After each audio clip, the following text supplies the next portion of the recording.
করতে যাচ্ছিলাম। পেলিং যাত্রার একদম অন্তিম পর্বে এসে আমরা হাজির হয়েছি। নমস্কার, বং কানেকশানের আরও একটি ব্লগে আপনাদের স্বাগত। তো পেলিংয়ের যাত্রার এটাই ছিল আমাদের শেষ দিন।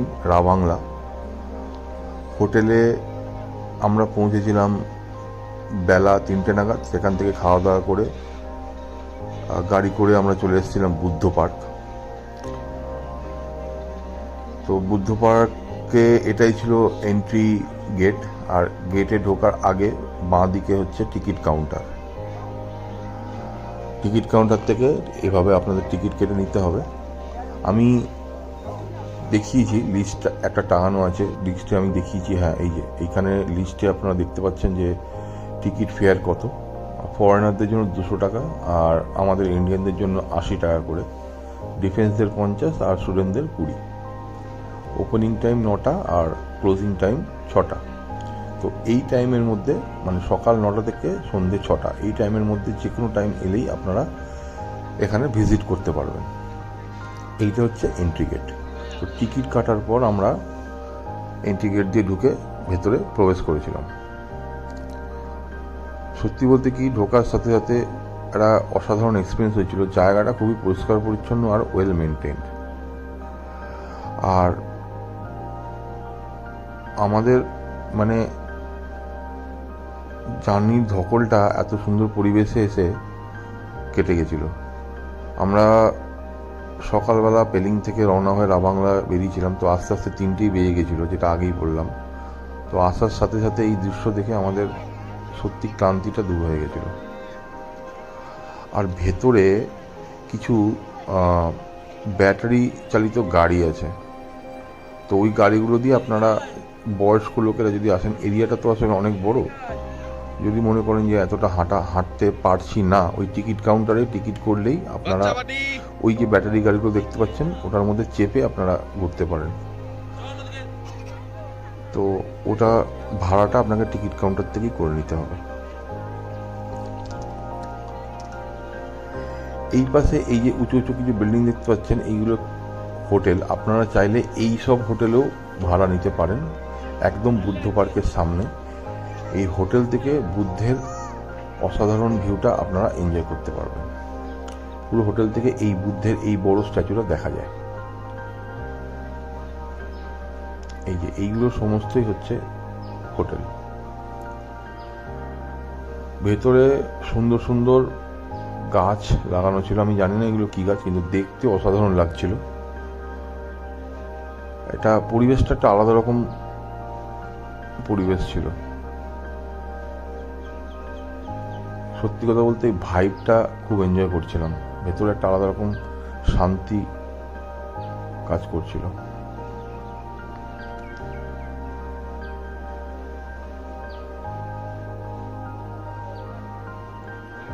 রাবাংলায় বুদ্ধ পার্কটা হচ্ছে একটা অন্যতম গুরুত্বপূর্ণ স্থান ট্যুরিস্টদের ভিজিট করার। তো রাবাংলা এলে আপনারা অবশ্যই এই বুদ্ধ পার্কে অবশ্যই ঘুরতে আসবেন। এরপর আমরা যাব ওই সিঁড়ি দিয়ে নেবে নিচে যাব। তো নিচে গেলে এই বুদ্ধের ওই মূর্তির ভেতরে ওইখানে পর্যন্ত যাওয়া যায়, সেটা দেখাবো। তার আগে এই যে এখানে কিছু খাওয়ার হোটেল আছে, আপনারা চাইলে এখানে হালকা স্ন্যাক্স বা টুকটাক খাওয়া দাওয়া করতে পারেন। নিচে এখানে অনেক কিছু কেনাকাটার জিনিস পাওয়া যায়। ওখানকার শোপিস থেকে শুরু করে ওখানকার হ্যান্ডমেড অনেক জিনিসপত্র এখানে ছোটো ছোটো স্টোর করে এর ভেতরে বিক্রি করা হচ্ছে। আপনারা চাইলে কেনাকাটা করতে পারেন। আমরাও কয়েকটা জিনিস কিনেছিলাম টুকটাক বাড়ির জন্য, শোপিস, ছাতা, এই ধরনের ওইখানকার বিশেষ করে জিনিস আপনারা কিনতে পারবেন।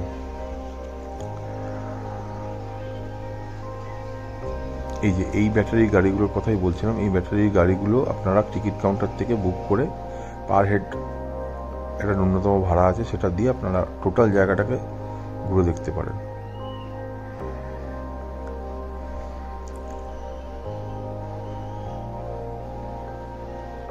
এই যে বুদ্ধ পার্ক রেসিডেন্সি, এখান থেকে আপনারা বুক করলে ঘরে বসেই হোটেলের রুম থেকে আপনারা বুদ্ধ পার্কটা দেখতে পাবেন, বুদ্ধের মূর্তিটা। আমার পার্টিকুলারলি এই ডিজাইনটা খুব ভালো লেগেছিল, তো আমি ওটা ভিডিওতে নিয়ে নিয়েছিলাম।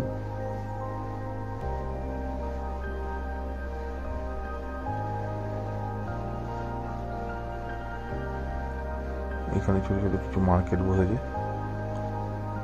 নিজের পরিবারের সাথে নিয়ে গিয়ে এখান থেকে আপনারা কেনাকাটা করতে পারেন, পরিবারকে সঙ্গে নিয়ে গিয়ে।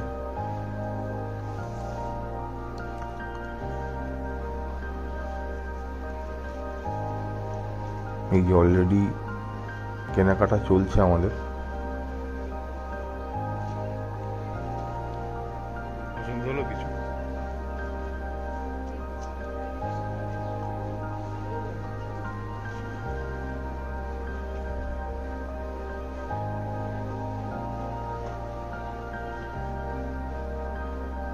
তারপরে আমরা এই সাইড দিয়ে একটা সিঁড়ি মতন আছে, ওখান দিয়ে ঢুকে আপনাকে নিচে যেতে হবে। নিচে গিয়ে ওখান থেকে বুদ্ধ মূর্তিতে 150টা মতো সিঁড়ি আছে, আমি গুনিনি, ভুলে গেছি গুনতে, কিন্তু ওরকমই সিঁড়ি হবে, যেরকম আমরা স্কাই ওয়াকে দেখেছিলাম ওরকমই সিঁড়ি। ওইখানে উঠে বুদ্ধ ওই মন্দিরের মধ্যে প্রবেশ করতে হবে।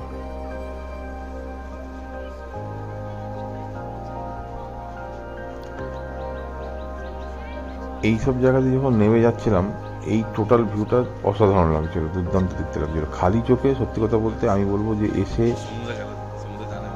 আপনারা যখন আসবেন তখন আগে খালি চোখে এই পুরো জায়গাটাকে এনজয় করবেন, তারপরে ছবি নেবেন, ভিডিও নেবেন।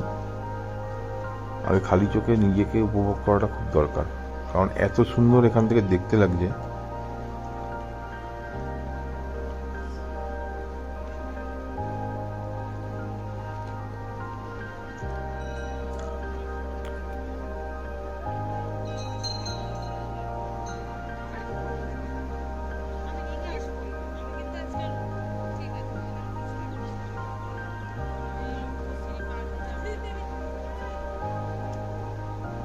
ভোরবেলা আর বিকেলবেলা এখানে এসে বসে থাকলে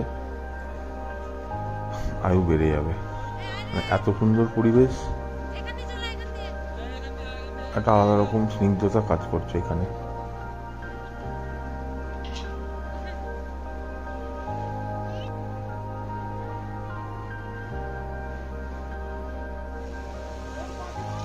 এখানে একটা ফোয়ারা ছিল যেটা মিউজিকের তালে তালে উঠছিল, নাচছিল, তো আমরা কাছ থেকে দেখছিলাম, ভালো লাগছিল বেশ দেখতে। এখানে একটা শো হয় শুনছিলাম সন্ধ্যেবেলা, যেটাতে এই আলোর কিছু খেলা থাকে, তারপরে ফোয়ারাটাও মিউজিকের তালে তালে ড্যান্স করে, ভালো লাগে দেখতে। এরপর আমরা এই সিঁড়ি বেয়ে উপরে উঠে মন্দিরের মধ্যে যাচ্ছিলাম। অ্যাকচুয়ালি ভেতরে ক্যামেরা অ্যালাউ নেই, কারণ ওটা স্ট্রিক্টলি প্রহিবিটেড ছিল, তো আমি ভেতরটা দেখাতে পারিনি, কিন্তু উপর পর্যন্ত যাচ্ছি, ওইটুকুই আপনারা দেখতে পাবেন। ভেতরে আসলে মন্দিরের ভেতরে ওই বাইরে জুতো খুলে প্রবেশ করতে হয় মন্দিরের মধ্যে, তো ওইখানে ক্যামেরা অ্যালাউ নেই, সেই কারণে ভেতরে আমি দেখাতে পারছি না। কিন্তু ভেতরটা আমি যেটা দেখেছি সেটা আপনাদের সঙ্গে শেয়ার করছি। ভেতরে আসলে বুদ্ধের জন্ম থেকে বুদ্ধের সমস্ত রকম উনি কীভাবে ধর্মপ্রচার করেছিলেন, তার জন্ম কীভাবে হয়েছিল এবং কীভাবে উনি এনলাইটমেন্ট পেয়েছিলেন, এই সমস্ত দৃশ্য দেওয়ালের গায়ে এঁকে দেখানো আছে।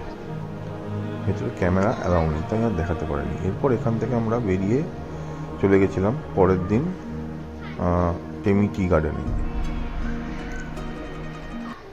তো টেমি টি গার্ডেনের এই যে টেমি টি গার্ডেনে আমরা পরের দিন ওখান থেকে সকালবেলা বেরিয়ে পড়েছিলাম টেমি টি গার্ডেনে। এটাই ছিল আমাদের মানে লাস্ট দিন, কারণ এই দিনই আমাদের সন্ধ্যাবেলা 5:35 ট্রেন ছিল। তো আমরা হোটেল থেকে পরের দিনই বেরিয়ে পড়েছিলাম এনজেপির উদ্দেশ্যে। তার আগে এই টেমিটি গার্ডেনে নেমে টেমিটি গার্ডেনে একটা হল্ট দিয়ে টেমিটি গার্ডেনটা দেখতে এসেছিলাম। ওইখান থেকে টিকিট কেটে টেমিটি গার্ডেনে আস্তে আস্তে ঢুকতে হবে। এরকম ধাপ ধাপ সিঁড়ি করা আছে, সিঁড়ির ভেতর দিয়ে নেমে যেতে হবে। এই জায়গাটা সত্যি কথা বলতে অসাধারণ জায়গা, মানে মন জুড়িয়ে যাবে। হ্যাঁ, তবে একটা কথা বলে রাখি, এটা অত উপরে নয়, নিচে, তো একটু গরম আপনাদের লাগতে পারে। না, আমাদের লাগছিল, মানে দেখেই বুঝতে পারছেন অতটা সোয়েটার বা অন্য কোনো শীতের পোশাক আমরা পরে নিই, কারণ রোদও উঠে গেছিলো আর হাওয়াটাও গায়ে লাগছিল, কিন্তু শীত করছিল না। ওয়েদারটা দারুণ প্লেজেন্ট ওয়েদার ছিল। আর এইখানে এইভাবেই পতাকাগুলো টানিয়ে রেখেছে সারা টি গার্ডেনে, তো ওইটা দেখতে অসাধারণ লাগছিল। আর হাওয়া দিচ্ছিল তো খুব ভালো। তো এইভাবে আমরা এই মধ্যিখান দিয়ে যে রাস্তাটা, প্যাসেজটা আছে, এটা দিয়ে আরেকটু নিচের দিকে নেমে গেছিলাম। এটা বেসিক্যালি নিচে চা বাগানের ওইখানে একটা প্লেস আছে, ওইখানটাতে নিয়ে যাচ্ছে। এটা একদম পাহাড়ের গায়ে ধাপ, মানে ধাপ কেটে নিচে পুরো চা বাগানটা। এত গ্রিন, মানে দেখতে খুব সুন্দর লাগছিল।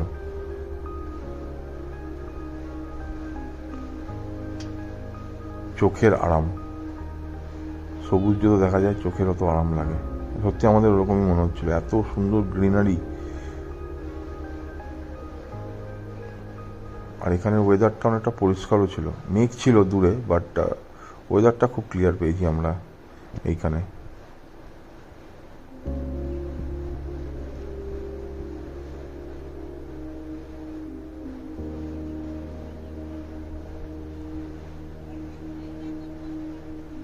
এখানকার পুরো কিছু কিছু সিনেমাটিক শট নেওয়া আছে।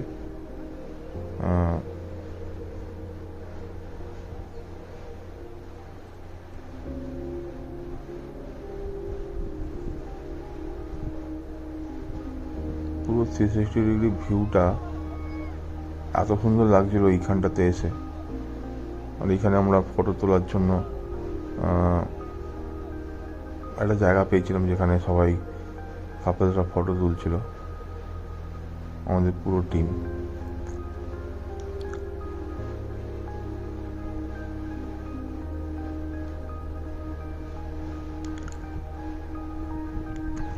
এবার এই টেমিটি গার্ডেন থেকে আমরা আস্তে আস্তে নামচি হয়ে এনজেপি নামবো। নামচিতে আমরা একটু দাঁড়াবো। নামচিতে আমাদের 4 ধাম দেখে আমরা তারপরে এনজেপির উদ্দেশ্যে রওনা দিয়েছিলাম। তো সত্যি কথা বলতে এই টেমিটি গার্ডেনে এসে প্রচুর ভালো লেগেছিল, প্রচুর।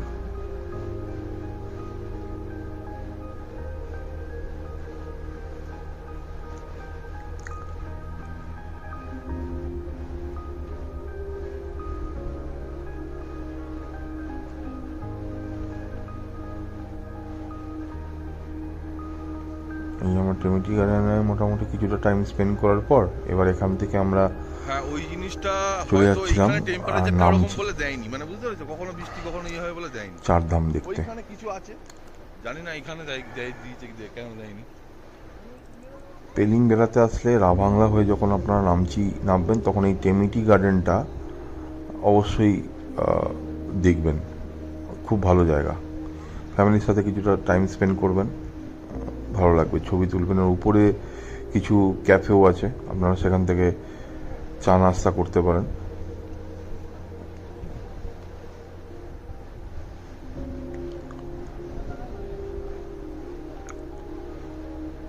নেক্সট পৌঁছে গেছিলাম নামচি 4 ধাম। মোটামুটি তখন সময় হয়েছিল মোটামুটি 12:30-1টা। আমরা পৌঁছে গেছিলাম নামচি।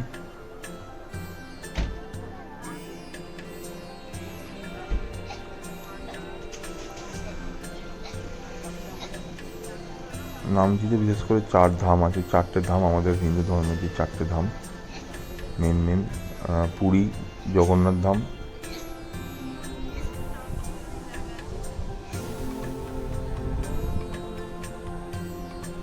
তারপরে সাউথে তিরুপতি, আর আমাদের নেপালের পশুপতিনাথ, আর এদিকে হচ্ছে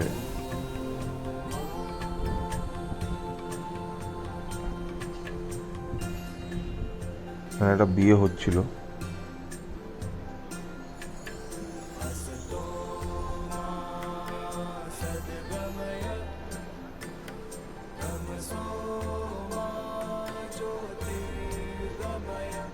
নামচি যখন এসেছিলাম তখন প্রচুর গরম করছিল, ওয়েদার উপরে যতটা ঠান্ডা ছিল ততটা ঠান্ডা ছিল না। নামচিতে এই মেঝেগুলো তেতে গেছিলো, পা রাখা যাচ্ছিল না মেঝেতে।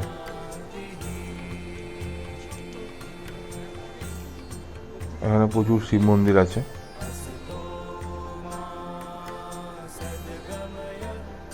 এই যে এটা হচ্ছে মেন শিব মন্দির। এখানেও সিঁড়ি বেয়ে উঠে ভেতরে যাওয়া যায়।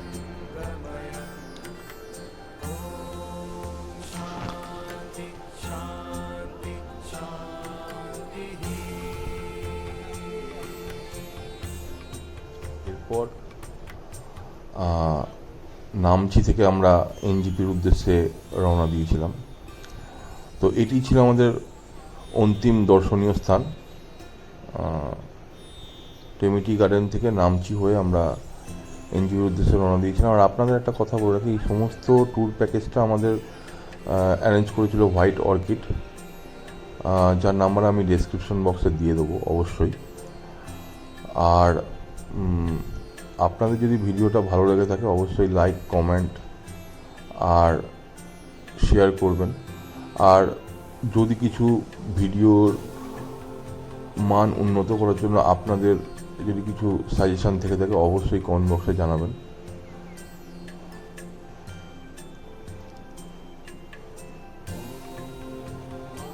বং কানেকশানের পক্ষ থেকে সমস্ত ভিউয়ারদের অনেক অনেক ধন্যবাদ ও শুভেচ্ছা রইল।